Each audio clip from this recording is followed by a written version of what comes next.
अब know theatre के सामने 2 गोली मेरे को मारी थी, ठल्ल ठल्ल मारी थी, मेरी गाड़ी में बुलेट मारा था।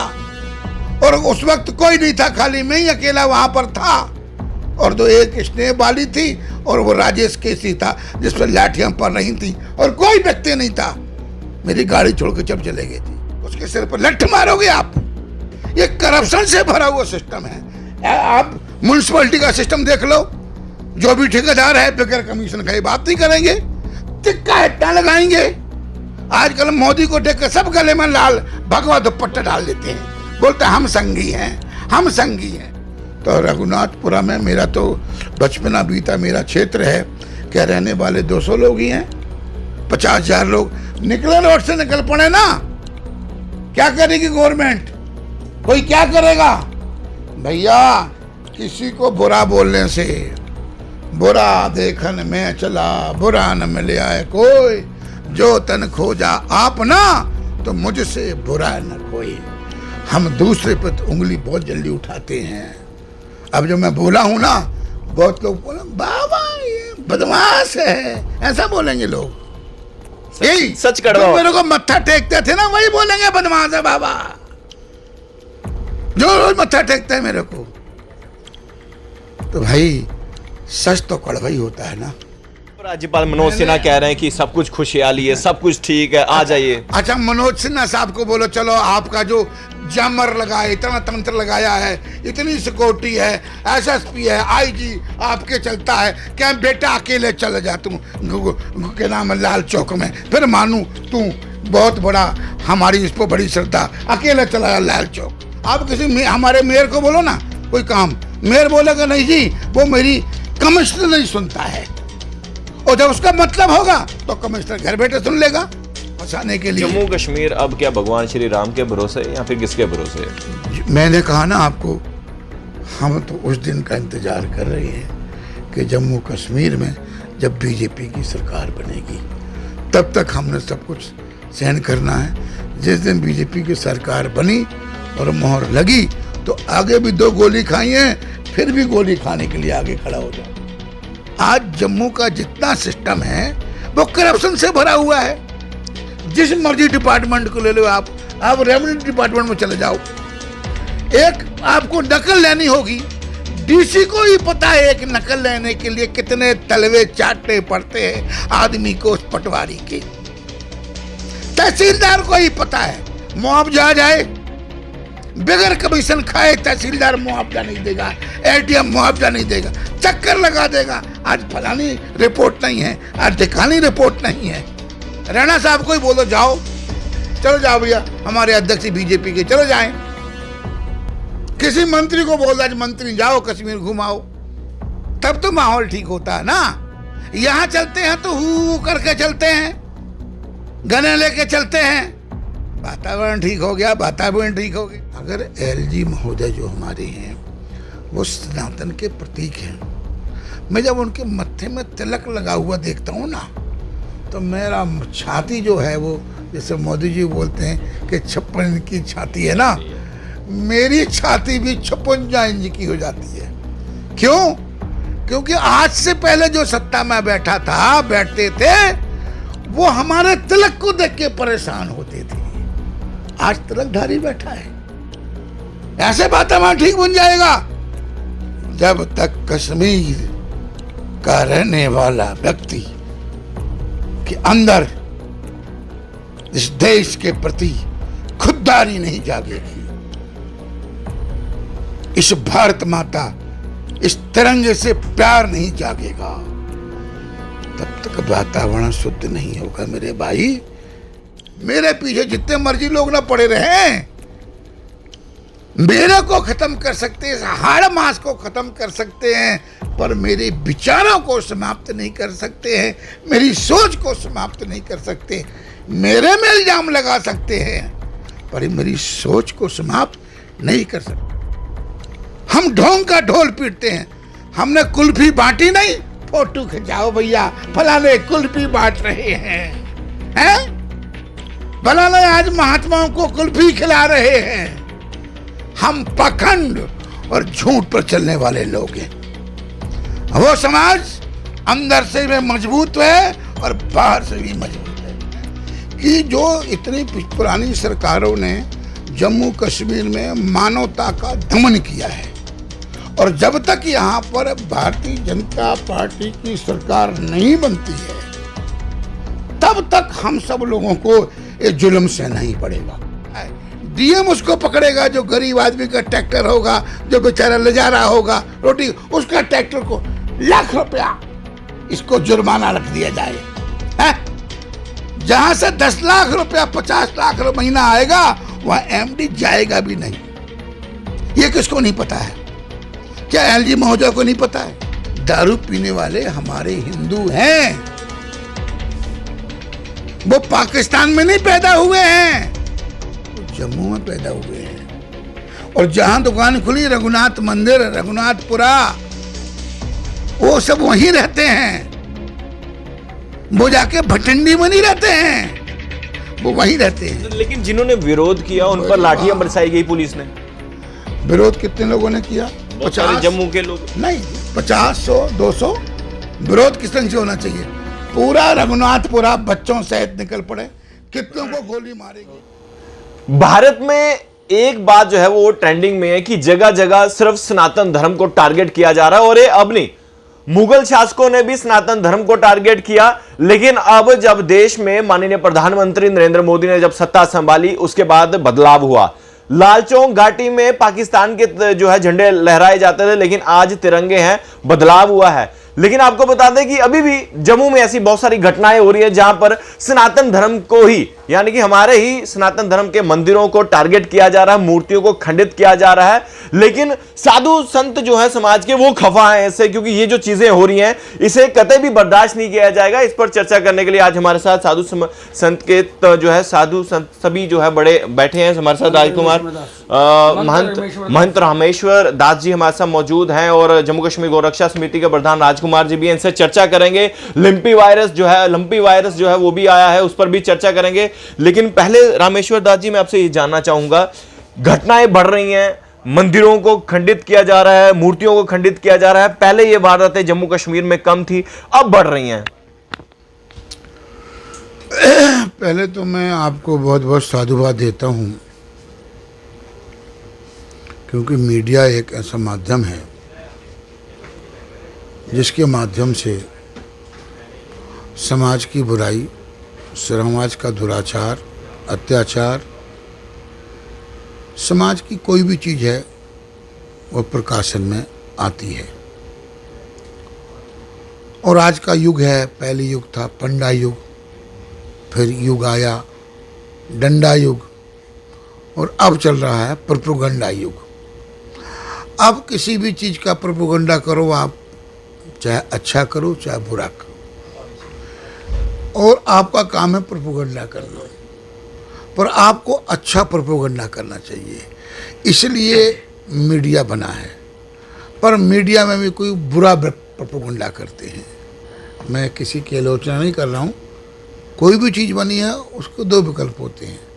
तो अच्छा प्रोपेगेंडा करने से अच्छाई फैलती है और बुराई का विराम होता है।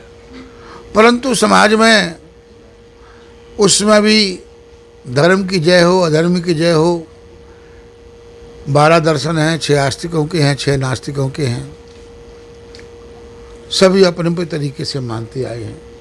इसलिए वे आप साधुवाद के पाते हैं कि आप अच्छे विषय को लेकर अच्छी चर्चा कर रहे, इसलिए आप साधुवाद के पाते हैं। अब आपने प्रश्न किया कि मूर्तियां खंडित होती हैं, टूटती हैं, तो ये पहले भी होता था। ये नहीं कि पहले मूर्ति टूटती नहीं थी या खंडित नहीं होती थी। अब औरंगजेब तो का नियम था कि इतने हिंदुओं के जनेऊ को उतारना है, उनको मुसलमान बनाना है और फिर भोजन करना है, उसका संकल्प था। तो उस समय चर्चा नहीं होती थी। मूर्तियाँ कश्मीर देखिए आप, यहाँ मूर्ति जम्मू में टूट गई तो एक चर्चा का विषय बन गया। सदले मूर्ति टूट गई, यहाँ मूर्ति टूट गई, डोडा में मूर्ति टूट गई, चर्चा का विषय बना। परंतु क्या कश्मीर में जितने हमारे मठ मंदिर हैं उनका खात्मा कर दिया गया, मंदिर तोड़ दिए गए, आग लगा दी गई। आज वहाँ आज भी ये जितने नेता लोग घूमते हैं ना, इस सुरक्षा व्यवस्था के बीच में घूमते हैं। ये अकेले जाए ना लाल चौक में, तब जानूं किस माँ ने इनको पैदा किया है, तब मानूंगा कि कश्मीर का माहौल ठीक होता जा रहा है। ये प्रोपेगेंडा करते हैं, अच्छा माहौल हो रहा, अच्छा माहौल होते जा रहा। अच्छा माहौल नहीं है। बेटा अकेले घूमे ना, आए ना एडवाइजर, घूमे ना अकेले, जाए अकेले घूमे, फिर मालूम पड़ेगा कि माहौल अच्छा है कि खराब है। ये तो उपदेश देते हैं दूसरे को। लेकिन ये तो कह रहे हैं कि बाहर के जो लोग जहाँ यहाँ पर आ रहे हैं, घूमने आ रहे हैं, कश्मीर वादी है, कश्मीर में घूम रहे हैं। भाई साहब मैं बोल तो रहा हूं ना, किसी एडवाइजर को बोलो, किसी सेक्रेटरी, किसी कमिश्नर, किसी डीसी को बोलो ना, किसी डायरेक्टर को बोलो ना कि बेटा जाओ अकेले तो घूमो कश्मीर में, तब तो मालूम है कि वहां वातावरण अच्छा बन गया है। गोलियों में घूमोगे, बोलोगे कि अच्छा वातावरण बन गया है, जैसा मर्जी ना प्रचार करते रहो, मीडिया आपके पास में है। हम तो ग्राउंड के आदमी हैं भैया, हम जमीन के चलने वाले बंदे हैं, हम कोई फ्रॉड या ढोंग पर चलने वाले महात्माओं या व्यवस्थाओं में से नहीं है। हम सच्चाई पर जाना चाहिए। मूर्तियां कब नहीं टूटती थी, अब ये है कि आज मीडिया का बोलबाला है, इसलिए वो चीजें चर्चा में आ जाती हैं। यानी कि फलानी जगह शासन के लोग कह रहे हैं कि कश्मीर का माहौल ठीक है और टारगेट किलिंग भी हो रही है, कश्मीरी पंडितों को हत्या की। मेरे भाई हमारे बीजेपी के इतने नेता हैं, किसी को बोल दो जाओ बेटा घूमाओ अकेले, किसी को बोल दो ना, आप अकेले तो कोई नहीं गया, घूमाओ ना। राणा साहब को ही बोलो जाओ, चलो जाओ भैया, हमारे अध्यक्ष बीजेपी के, चलो जाएं। किसी मंत्री को बोल दो मंत्री जाओ कश्मीर घुमाओ, तब तो माहौल ठीक होता है ना। यहां चलते हैं तो हु करके चलते हैं, गने लेके चलते हैं, वातावरण ठीक हो गया, वातावरण ठीक हो गया।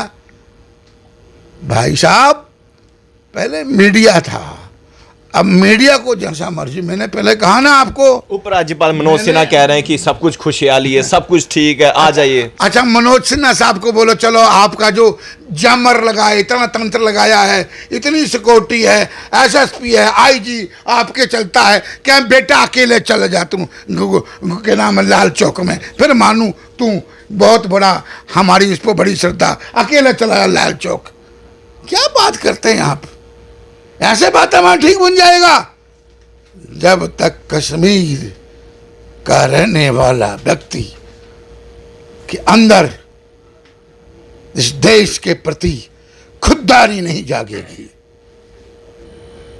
इस भारत माता, इस तिरंगे से प्यार नहीं जागेगा, तब तक वातावरण शुद्ध नहीं होगा मेरे भाई। कैसे शुद्ध हो जाएगा? आप इतने लोग यहाँ घूमते हैं, इतने बताओ, हमारे जितने हिंदू नेता एनसीपी में भी हैं, पीडीपी में भी हैं, कांग्रेस में भी हैं, बीजेपी में भी हैं, इधर वो हमारी कौन सी जो पार्टी खत्म हो गई जो भीम सिंह की थी, पैंथर पार्टी में भी हैं, बहुजन पार्टी में भी हैं। अभी चुनाव होना, मक्खी की तरह बिलबिला के सब आ जाएंगे सामने। इनको बोलो कहीं कश्मीर में कोई दुकान लिए हो, कहीं दुकान खोले हो, पान की, चाय की, होटल खोले हो? वो तो कश्मीर का रहने वाला है, जिसके पास पैसा है। जम्मू सूबे में हर जगह उसने अपनी व्यवस्था बनाई है। जो वहाँ का रहने वाला मुसलमान है उसके पास सब कुछ जम्मू में है। वो आज चाहे जम्मू को कबर जैसा मर्जी मरोड़ दें, जैसा चाहे मरोड़ दें, जहां चाहे वो कर लें। हम ये कह रहे थे, ये सर कह रहे थे 370 हटेगा, दूध की नदियां बहेंगी। बात है ना, हम ढोल पीटते हैं, हम ढोंग का ढोल पीटते हैं। हमने कुल्फी बांटी नहीं, फोटो खिंचाओ भैया, फलाने कुल्फी बांट रहे हैं, फलाने आज महात्माओं को कुल्फी खिला रहे हैं। हम पाखंड और झूठ पर चलने वाले लोग हैं।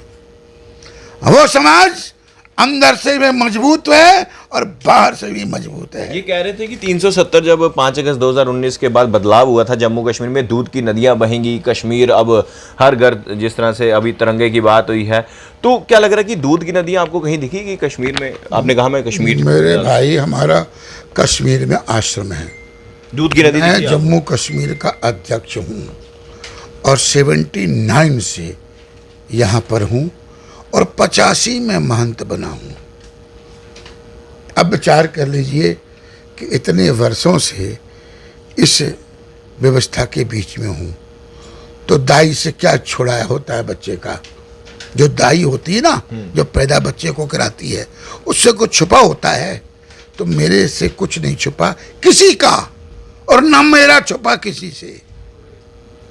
जो मर्जी बंदा आए, चाहे दौलतमंद हो, चाहे रोड पर खड़ा हुआ आदमी हो, दाई से बच्चे का कुछ छुपा नहीं होता है। इसलिए मैं 79 से यहाँ पर हूँ और साधु समाज में हूँ, धर्म की व्यवस्था से ऐसी जगह में हूँ। मैं बैरागी संप्रदाय का अध्यक्ष हूँ, महामंडलेश्वर हूँ। कश्मीर में भी हमारे मठ मंदिर हैं, वहाँ की व्यवस्थाओं को भी मैं देख रहा हूँ, जाता भी हूँ वहाँ पर। मेरा कहने का भाव आपसे ये है, मैं ये नहीं कर रहा हूँ, किसी की आलोचना नहीं कर रहा मैं, क्योंकि मैंने चुनाव नहीं लड़ना है, मैंने कोई नेता नहीं बनना है। मैं इस वक्त महामंडलेश्वर बन चुका हूँ और उससे ऊपर क्या बनना है? ऊपर वाले के पास ही जाना मैंने, अब और कुछ नहीं बनना मैंने। मेरा कहने का भाव ये है, आपने कहा कि मूर्तियाँ खंडित हैं, ये खंडित हैं। मेरे भाई, पहले भी होता था, अब भी हो रहा है। अब मीडिया है इसलिए उसका प्रचार हो जाता है। पहले मीडिया नहीं होता था तो वो बात छुपी रहती थी, जानकारी में नहीं आती थी। परंतु अगर मूर्ति टूटी है तो उसका विरोध हमारे हिंदू समाज को करना चाहिए ना। हिंदू समाज जो सनातन धर्म, भगवान को मानने वाले लोग हैं, सबको करना चाहिए ना। क्या हमारे पास ही ठेका है? दाढ़ी बना ली, तिलक लगा लिया, लाल पीला कपड़ा पहन लिया, तो हमारे पास ही ठेका है। आप जो सुबह शिव जी को पढ़ा प्रसाद चढ़ाते हो, माला फेंक के राधे राधे करते हो, उसका वो आपका क्या धर्म है? आपका क्या कर्तव्य है? आज जब तक समाज अंदर से नहीं जागेगा, हमारा समाज दिखावा अधिक करता है। आज हमारे समाज में कितनी गुर्बत है। आप जो इस कार्ड बनते हैं इस बच्चों के लिए, मोदी जी ने तो समाज को बहुत कुछ दे रहे हैं। वो समाज को, गरीब वर्ग को मकान भी दे रहे हैं, सिलेंडर भी दे रहे हैं, आयुष्मान कार्ड भी बना रहे हैं। हर तरह से मोदी जी अकेला मोदी जी क्या करेंगे? यहाँ पे मानवता पर समर्पित हैं, मानवता पर समर्पित हैं। अगर हम लोग भी जो अपने आप को सीनियर लीडर बनते, नेता बनते हैं, अगर हम इस मानवता पर समर्पित हो जाएं, तो मैं समझता हूँ जम्मू कश्मीर का कल शुद्धिकरण हो जाता है। पर हम जो प्लेट, नेम प्लेट तो समर्पित की लगाते हैं, पर अंदर से हम समर्पित नहीं होते हैं। अंदर से हम खाली इसको कैसे मूर्ख बनाएं, हम इसका वोट कैसे लें, हम यहां तक हमारी सोच रहती है। इसका शोषण हम कैसे करें। अगर हम किसी को राजनीतिक पद हमको प्राप्त हो जाए तो उस राजनीतिक पद से हमारे अंदर ये भाव आना चाहिए कि हम समाज की कितनी सेवा कर रहे हैं। हम दिखाने का ढोंग करते हैं। मंडलेश्वर जी, मैं एक सवाल पूछना चाहता हूं आपसे, क्योंकि ये सवाल जो बड़ा अहम है।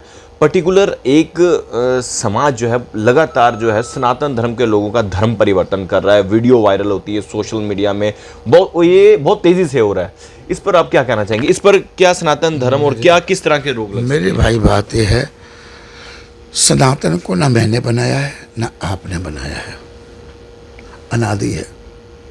कोई व्यक्ति बोल दे कि सनातन को मैंने बनाया है। आज कोई राधा स्वामी धर्म बना है, कोई नंद मार्गी बना है, कोई सच्चा सौदा बना है, 225 धर्म हैं, मन कल्पित धर्म हैं, पर सनातन को किसने बनाया वो तो बना दे। हम लोग बोलते हैं धर्म की जय हो, बाबा रामेश्वर की जय नहीं हो, धर्म की जय हो, क्योंकि हमारा धर्म ना हमने बनाया है ना हम बना सकते हैं, आदि है अनादि है। और जितने दुनिया भर में मन कल्पित धर्म चले हैं वो अपनी जय बुलाते हैं, फलाने धर्म की जय हो। हम तो अनादि धर्म की बात करते हैं।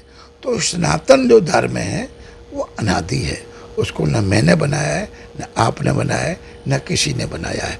बाकी सब बने हैं, जो बना है। जैसे आदमी पैदा हुआ तो मरेगा भी, इसका टाइम है ना, कोई निश्चय है। सनातन को किसने बनाया बताइए, कोई बोल दे भाई कि उसने बनाया है। ये तो नहीं पता, लेकिन ये जरूर है कि जो लोग सनातन के उनको खत्म करने की साजिशें जो है भारत में रची जा रही है। सनातन पीपल का पत्ता जो होता है यहाँ गिरता है और बाढ़ में बह चला जाता है और समुद्र में पहुंच जाता है, तो जब कोई देखेगा तो क्या बोलेगा, ये पीपल का पत्ता है। वहाँ वो अमरूद का पत्ता नहीं कहेगा उसको। और कितना सफर तय किया है उसने उस समुद्र तक पहुंचने के लिए। मेरा बंधु, सनातन अनादि है। सत्य कभी समाप्त नहीं होता है, सत्य कभी नष्ट नहीं होता है। जो बुराई है अधर्म ही नष्ट होता है।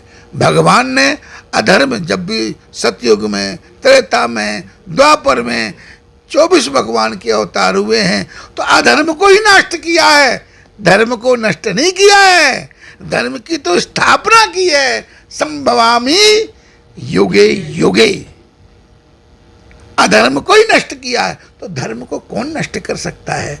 आप कह रहे हैं कि सनातन धर्म के पीछे पड़े, मेरे पीछे जितने मर्जी लोग ना पड़े रहे, मेरे को खत्म कर सकते हैं, हाड़ मास को खत्म कर सकते हैं, पर मेरे विचारों को समाप्त नहीं कर सकते हैं, मेरी सोच को समाप्त नहीं कर सकते। मेरे में इल्जाम लगा सकते हैं पर मेरी सोच को समाप्त नहीं कर सकते। अभी हाल ही में जम्मू कश्मीर की अगर हम बात करें, जब से माननीय उपराज्यपाल ने जम्मू कश्मीर की भागदौड़ संभाली है, बदलाव हो रहे हैं और अब इस उनके शासनकाल में साधु संतों पर भी हमले हो रहे हैं, इसको कैसे देखते हैं सर आप? बात ये है, साधु संतों पर हमले कौन कर रहा है? कोई मुसलमान तो नहीं कर रहा ना। कहीं बिरला को डोडा किश्तवाड़ में मठ मंदिर होगा, श्रीनगर में होगा, वहाँ हमले। अगर जम्मू में हमले हो रहे हैं तो वो कौन कर रहा है? हिंदू ही कर रहा है। और वो हिंदू किस लिए कर रहा है? लालच में कर रहा है। मठ मंदिरों की प्रॉपर्टी कौन संभालता है? हिंदू संभालता है, मुसलमान तो नहीं संभालता है ना। मेरा कहने का तात्पर्य ये है कि अगर एलजी महोदय जो हमारे हैं वो सनातन के प्रतीक हैं, मैं जब उनके मत्थे में तिलक लगा हुआ देखता हूँ ना तो मेरा छाती जो है वो, जैसे मोदी जी बोलते हैं कि 56 इंच की छाती है ना, मेरी छाती भी 56 इंच की हो जाती है। क्यों? क्योंकि आज से पहले जो सत्ता में बैठते थे वो हमारे तिलक को देख के परेशान होते थे।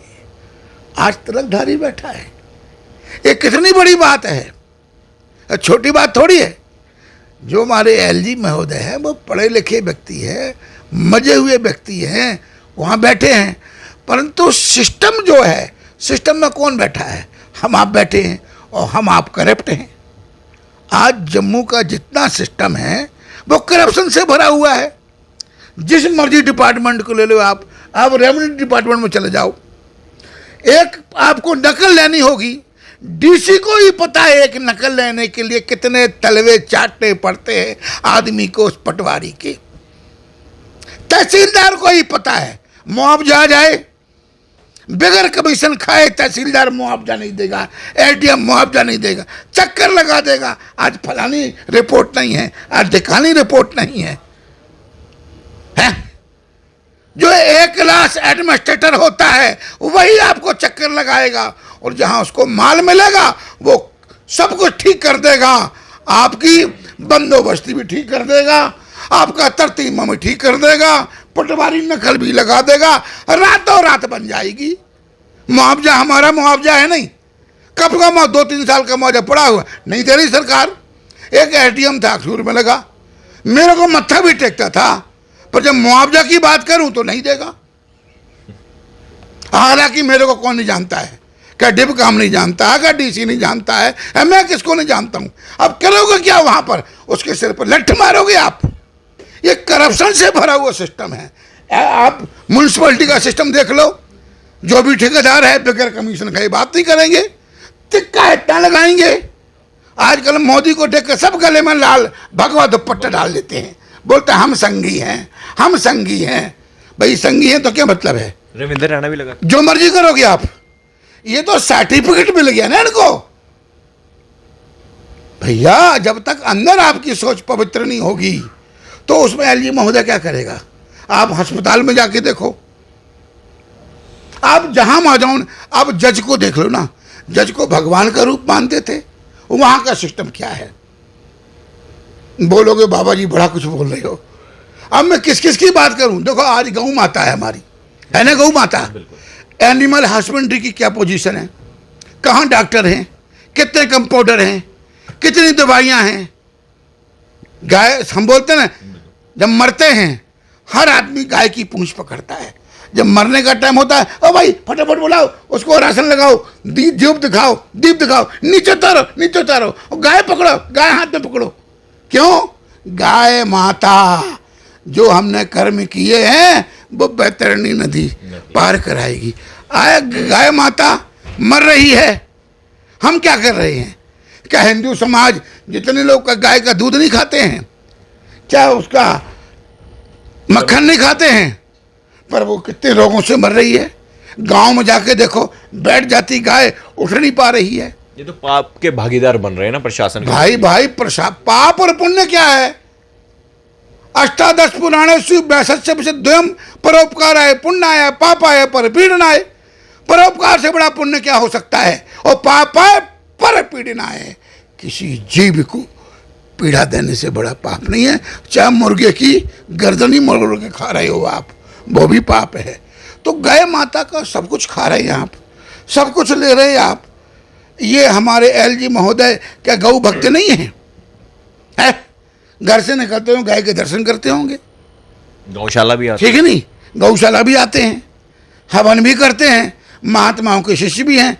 क्या इनको नजर नहीं आ रहा है? आरएसपुरम में एक गौ माता जो है इसी तरह लंपी वायरस की वजह से जो है बीमार पड़ी, काफी दिनों तक जो है जमीन पर कोई प्रशासन का अधिकारी, कोई डिस्पेंसरी। आप एक गाय की बात करते हो भाई साहब, मेरे यहाँ भी गौशाला है कामेश्वर में, कामेश्वर गौशाला गोवर्धन न्यास, वहां भी एक गाय मर चुकी है।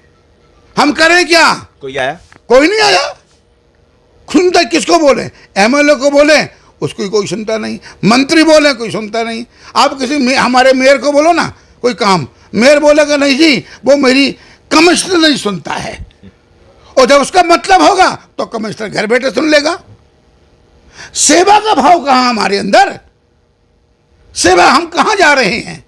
हम बोलते ये तो हम सबका जो मेन लक्ष्य हम लोगों ने माना है कि जो इतनी पुरानी सरकारों ने जम्मू कश्मीर में मानवता का दमन किया है, और जब तक यहाँ पर भारतीय जनता पार्टी की सरकार नहीं बनती है तब तक हम सब लोगों को ये जुल्म सहना ही पड़ेगा। क्योंकि जो कानून तोड़ मोड़ किए हैं और जो मोदी सरकार जो कुछ बना रही है, जो कुछ हमको दे रही है, उन पर जब तक जम्मू कश्मीर भारतीय जनता पार्टी की सरकार असेंबली में मोहर नहीं मारती है तब तक वो कानून मजबूत नहीं होते हैं। नहीं तो सबका बाजा बच जाए, ये नजर नहीं आए। इस वक्त आप लगाओ, आप माइनिंग डिपार्टमेंट लो ना आप, जो एमडी होता कौन होता है? रेट निकाला है, पर जितने यूनिट लगे हैं क्या उस जो रेट निकला है उस रेट में किसी को रेत बजरी मिल रहा है? बिल्कुल नहीं, बिल्कुल 400 रुपये का बजरी मिलता था, क्या डीसी को नहीं पता क्या आईजी को नहीं पता? क्या वो जो एमडी होता है, क्या डीएम, उसको नहीं पता है? डीएम उसको पकड़ेगा जो गरीब आदमी का ट्रैक्टर होगा, जो बेचारा ले जा रहा होगा रोटी, उसका ट्रैक्टर को लाख रुपया इसको जुर्माना रख दिया जाए, है? जहां से 10 लाख रुपया 50 लाख रुपया महीना आएगा वह एमडी जाएगा भी नहीं। ये किसको नहीं पता है? क्या एलजी महोदय को नहीं पता है कि हमारे जो सिस्टम में करप्शन के खिलाफ बोलना नहीं चाहता कोई? हमारे व्यवस्था में जो लगे हैं लोग, क्या आपका रेवेन्यू हो गया, क्या आपका मैट्रिक हो गया, माइनिंग हो गया, भाई ठीक है आप इन्हें इतना ठेका करके इतना पैसा आया, पर वो गरीब कहाँ जाएगा जो 4,400 रुपये की चीज 4,000 में मिल रही है? या तो फिर आप सब मोटे पेट वालों को पकड़ो, उनको कानून बनाओ, तो वो बेटे आपको बैग छोड़ देते हैं। तो जो कौन एमडी क्या बोलते हैं, डीएम घर बैठा रहता है, हैं? अब बताओ डीएम कौन पाकिस्तान का रहने वाला है? वो हिंदुस्तान में पैदा नहीं हुआ है, इस भारत माता का बेटा नहीं है। वो किन का खून चूस रहा है वो डीएम? बताओ ना आप। अब ये बताओ, उससे ऊपर भी तो अफसर बैठे हैं। अफसर कहाँ नहीं बैठे हैं? कोई आईएएस है, कोई आईपीएस है, कोई एफसीएफ है, कोई सेक्रेटरी है, कोई बड़ा बड़ा अफसर है? पर ये कौन देखेगा? महामंडलेश्वर जी, एक सवाल बहुत ही अहम है, क्योंकि काफ़ी लंबा समय हो चुका है, काफ़ी समय से आप कश्मीर भी रहे हैं, जम्मू में भी रहे हैं, अभी अखनूर में हैं। जम्मू को मंदिरों का शहर कहा जाता था, लेकिन अब मंदिरों के शहर की स्थिति ऐसी है, स्कूल के पास वाइन शॉप है, मंदिरों के पास वाइन शॉप है। रघुनाथ मंदिर सबसे प्राचीन मंदिर है, फ्रंट गेट के 100 मीटर की दूरी पे 2 वाइन शॉप है, बैक गेट में 1 वाइन शॉप है 100-150 मीटर की दूरी पे। कहाँ जा रहा है जम्मू कश्मीर? विकास हो रहा है, विनाश हो रहा है? आप गोल्डन टेम्पल अमृतसर गए हैं? वहाँ स्वर्ण मंदिर दरबार साहब में आपने दर्शन किए हैं? मैंने किए हैं, अनेक मरतबा किए हैं, पहले बाद अभी भी किए हैं, आगे भी करूँगा। उस कहीं मार्केट में हमको दाढ़ी को दुकान नज़र नहीं आती है? क्या पंजाब गवर्नमेंट को टैक्स नहीं चाहिए? अच्छा, क्या सरदार भाई दारू नहीं पीते? ये जो दुकानें खोलो, दारू पीने वाले कौन है पहले बताओ? दारू पीने वाले क्या पाकिस्तान से लोग आते हैं? दारू पीने वाले हमारे हिंदू हैं, वो पाकिस्तान में नहीं पैदा हुए हैं, वो जम्मू में पैदा हुए हैं। और जहां दुकान खुली, रघुनाथ मंदिर, रघुनाथपुरा, वो सब वहीं रहते हैं। वो जाके भटिंडी में नहीं रहते हैं, वो वहीं रहते हैं। लेकिन जिन्होंने विरोध किया उन पर लाठियां बरसाई गई पुलिस ने। विरोध कितने लोगों ने किया? 50 जम्मू के लोग नहीं जी, 50, 100, 200। विरोध किस तरह से होना चाहिए? पूरा रघुनाथपुरा बच्चों सहित निकल पड़े। कितनों को गोली मारेगी? मैंने 2 गोली मारी थी मेरे को अपनो थिएटर के सामने, 2 गोली मेरे को मारी थी, ठल्ल मारी थी, मेरी गाड़ी में बोनट मारा था। और उस वक्त कोई नहीं था, खाली मैं ही अकेला वहां पर था। और तो एक स्नेह वाली थी और वो राजेश केसी था जिस पर लाठियां पड़ रही थी, और कोई व्यक्ति नहीं था। मेरी गाड़ी छोड़ के जब चले गए थे। तो रघुनाथपुरा में मेरा तो बचपना बीता, मेरा क्षेत्र है, क्या रहने वाले 200 लोग ही हैं? 50,000 लोग निकले, रोड से निकल पड़े ना। क्या करेगी गवर्नमेंट? कोई क्या करेगा? भैया, किसी को बुरा बोलने से, बुरा देखन में चला बुरा न मिले आए कोई, जो तन खोजा आप ना तो मुझसे बुरा न कोई। हम दूसरे पर तो उंगली बहुत जल्दी उठाते हैं। अब जो मैं बोला हूं ना, बहुत लोग बोले बाबा ये बदमाश है, ऐसा बोलेंगे लोग। यही सच कड़वा। मेरे को मत्था टेकते थे ना, वही बोलेंगे बदमाश है बाबा, जो रोज मत्था टेकते हैं मेरे को। तो भाई सच तो कड़वा ही होता है ना। अब आप मेरे को आज एकादशी को पकड़ लिया तो मरना तो है मैंने, तो एकादशी में झूठ तो बोलूंगा नहीं, चाहे जितने मर्जी खड्डे बनाने मेरे को फंसाने के लिए। जम्मू कश्मीर अब क्या भगवान श्री राम के भरोसे है या फिर किसके भरोसे है? मैंने कहा ना आपको, हम तो उस दिन का इंतज़ार कर रहे हैं कि जम्मू कश्मीर में जब बीजेपी की सरकार बनेगी, तब तक हमने सब कुछ सहन करना है।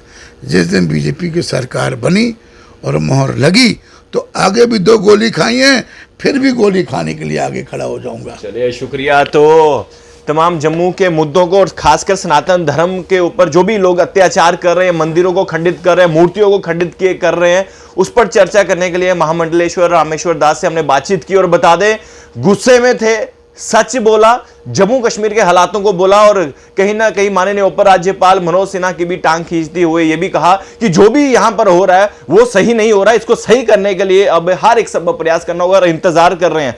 पहले भी इन्होंने कहा कि 2 गोलियां खाई और जब भारतीय जनता पार्टी की जम्मू कश्मीर में सरकार बनेगी आगे चलकर और भी गोलियां खाएंगे। देखते रहिए भारत मॉनिटर, कैमरामैन शैलेत्री के साथ। जय हिंद।